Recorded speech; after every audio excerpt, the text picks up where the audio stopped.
మూడు ఆప్షన్లు ఇచ్చింది వైసీపీ. ఒకటి, డబ్బులు ఇస్తే ఎవరికి వాళ్ళు ఇల్లు కట్టుకోవడం, రెండోది మెటీరియల్ ఇస్తే వాళ్ళు కట్టుకోవడం, మూడోది ప్రభుత్వమే కట్టించి ఇవ్వటం. సో ఈ మూడో ఆప్షన్ అనేదే స్కామ్ కి అతి పెద్ద కారణం. అసలు దాన్ని పెట్టిన ఉద్దేశమే స్కామ్ చేయటం కోసం. వాస్తవానికి రాష్ట్ర వ్యాప్తంగా 3.5 లక్షల ఇళ్ళు వాళ్ళు నిర్మించి ఇవ్వాలంటే 3.5 లక్షల ఇళ్లకు సరిపడా మెటీరియల్ వాళ్ళు కొనుగోలు చేశారు. సో ఇక్కడే సెంట్రలైజ్డ్ అనే ఒక విధానానికి తెరదీసి స్కామ్ కి పాత్రధారి. మరి వాస్తవానికి ఫర్ ఎగ్జాంపుల్ ఐరన్ ధర అప్పుడు టన్ను ఒక 30,000 40,000 ఉందనుకోండి.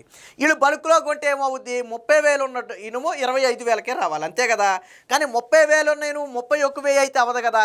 అంటే మార్కెట్ ధర కంటే పెరగదు కదా బల్క్లో కొనేటప్పుడు. కానీ వైసీపీ హయాంలో పెరిగింది. చెల్లించాల్సిన దానికంటే దాదాపుగా అదనంగా 10 కోట్లకు పైగా ఐరన్ కంపెనీలకు చెల్లించారు. మళ్ళీ ఇందులో కమిషన్లు దండుకున్నారు. అధిక ధర చెల్లించడం కోసం అధికారులు కమిషన్లు దండుకుని ఈ అధిక ధర చెల్లించి రాష్ట్ర ఖజానాకు బొక్కబెట్టారు. సరే అంతా బాగానే ఉంది, సరే తింటే తిన్నారులే, పేదలకు ఇల్లు కట్టేసి ఇస్తే సరే అదే ఏదోట్లే తింటే తిన్నారులే అనుకోవచ్చు. పేదలకు ఇల్లు కట్టారా? కట్టలేదు.